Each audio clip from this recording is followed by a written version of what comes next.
In this video, I'm going to show you on how you can download a video from your Canva library. It could be your media library. It can also be the stock library in Canva. And here's how you can get that video to your computer. So let's start with a video from your Canva library, not stock library, by the way, from your Canva library, from the folder where you store all the uploaded videos. For example, I have this backward video that I actually used from my previous tutorial.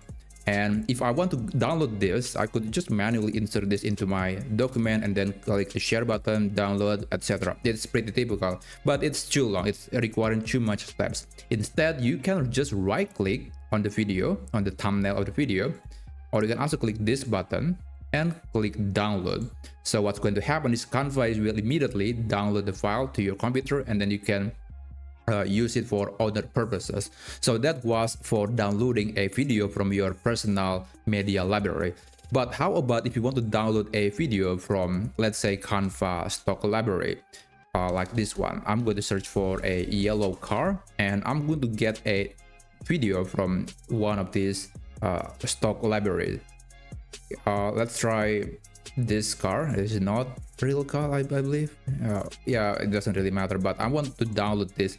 But right now you cannot right click and then click download. That option is not available because we have to render the video first in the traditional way. So I'm going to set this as a background so we can get a full screen of the video, and after that you can also just modify the duration of the video. If you don't want it to get too long, then you can open the thumbnail view, open the duration, and you can see this interface.